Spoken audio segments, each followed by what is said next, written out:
वालेकुम अस्सलाम। वैसे तो यहाँ पे जितने मेहमान बैठे हुए हैं उनसे मैं सबसे जूनियर हूँ और इस काबिल नहीं हूँ कि बहुत सारी बातें आपको बता सकूं, लेकिन फिर भी माइक पे बुलाया गया है तो कुछ तो जरूर बोलूंगा, लेकिन जो बोलूंगा वो सच बोलूंगा और आवाम के खातिर बोलूंगा, क्योंकि सच के सिवा कुछ कहना आता ही नहीं। खैर, मुद्दे पे आते हैं।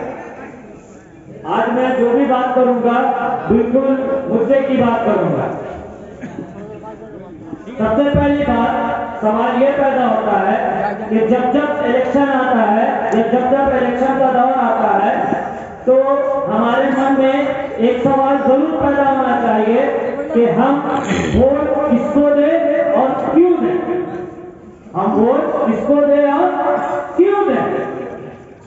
इस सवाल का अगर सही जवाब, सही हल अगर आप लोग ढूंढ लिए ना तो उस वक्त आपको अपने वोट की कीमत सही मानों में आपको मालूम हो जाएगी, क्योंकि उस वोट की वो कीमत है जिस पल से आप वोट का वो बटन दबा दिए उस पर निर्भर करता है आपका आने वाला 5 साल। उस ईवीएम के बटन दबाने के बाद का जो 5 साल होगा वो उस पर मुनहसर करता है। तो ये सवाल हमारे लिए काफी कीमती है कि हम वोट किसको दें और क्यों दें। आइए इसके जवाब की तरफ कि हम वोट किसको दें और क्यों दें। सबसे पहले तो ये देखिए, दोनों चीज देखिए। सबसे पहली चीज कि कौन सी पार्टी है और उसकी पॉलिसियां कैसी है। दूसरी चीज ये कि उस पार्टी की तरफ से जो भी नुमाइंदा आगे बढ़कर खड़ा हुआ है टिकट लेकर वो कैसा है। दोनों सवालों का जवाब बिल्कुल साफ और शफाफ आपके सामने पहले से मौजूद है।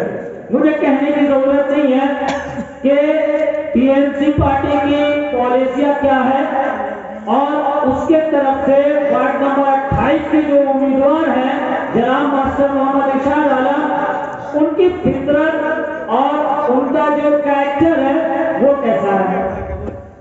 अब इस पे डिपेंड करता है कि जब हम लोग इनको भारी मतों से वोट देकर जिताएंगे और जब वोट तक ये पहुंचेंगे तो हमारा आने वाला मुस्तकबिल यानी आने वाला 5 साल जो है काफी चमकीला होगा। कैसे, इसकी तरफ आइए। जब हम लोग वोट देकर किसी नुमाइंदा को वोट तक पहुंचाते हैं तो वो आने वाला 5 साल डेवलपमेंट का काम करेगा ये सोचकर हम वोट देते हैं। लेकिन जिस नुमाइंदे को पिछले 10 साल या और 2 साल एक्सटेंशन कर लीजिए जब तक बोर्ड ऑफ एडमिनिस्ट्रेशन चला, यानी कुल मिलाकर 12 साल जिस नुमाइंदे को हमने वक्त दिया अपना कीमती वोट देकर, उन्होंने वो डेवलपमेंट का काम नहीं किया जैसा करना चाहिए। बहुत सारे लोग कहते हैं कि उन्होंने बहुत सारे डेवलपमेंट का काम किया। मैं भी कहता हूं कि उन्होंने डेवलपमेंट का काम किया। मैं गिनाऊंगा, सबके सामने गिनाऊंगा उन्होंने क्या क्या डेवलपमेंट का काम किया। डेवलपमेंट का काम कैसे नहीं किया। उनके आने के बाद हर एक गली में, हर एक रास्ते में जुआ, शराबी और ऐसे अनगिनत बीमारियां मिलेंगी, ये डेवलपमेंट हुआ है। और जब वोटर्स उनके पास कोई भी काम के लिए जाते हैं तो ऐसा वो जतला देते हैं अपने अखलाक के जरिया कि उन्होंने उन पर एहसान किया है। बल्कि सोचना तो ये चाहिए वोटर्स को कि हमने अपना कीमती वोट देकर उनको आगे बढ़ाया है। अब उनको ये चाहिए कि बिना भेदभाव के अब सारा वोटर जो अपना कीमती वोट उनको देकर आगे बढ़ाया है उनके लिए आगे बढ़कर सारा डेवलपमेंट का काम बिन कहे ही पूरा कर दे। लेकिन ऐसा हो सकता, लेकिन ऐसा होता ही नहीं। आज तक हमने ऐसा नहीं देखा सिवाय टीएमसी के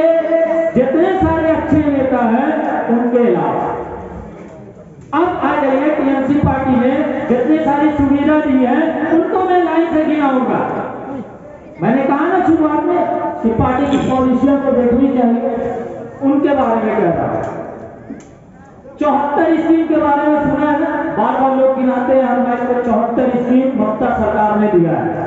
उसमें से 4-5 का नाम तो हमारे जबान पे भी याद रहता है, जैसे लक्ष्मी भंडार हुआ, स्वास्थ्य साथी कार्ड हुआ, या अतियाश्री, या मेडिकल कार्ड, या सारा स्कॉलरशिप, इतने सारे जो है रूपश्री है, कन्याश्री है, बहुत सारे श्री है। अभी अभी हाल में ये किसी को नहीं पता है, सिर्फ एजुकेशन से जो जुड़े हुए हैं सिर्फ उन्हीं को पता है।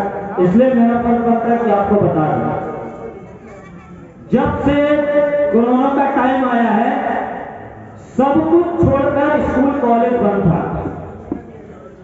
तकरीबन 22 महीने से स्कूल और कॉलेज के बच्चे इससे असरअंदाज हो रहे थे।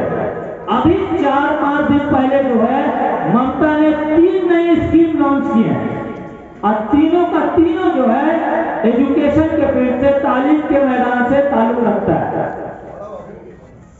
एक है पाराय शिक्षालय। हम फिक्रमंद थे ना अपने बच्चों की पढ़ाई के लिए, हमसे ज्यादा ममता सोचती है, हमसे ज्यादा ममता सोचती है।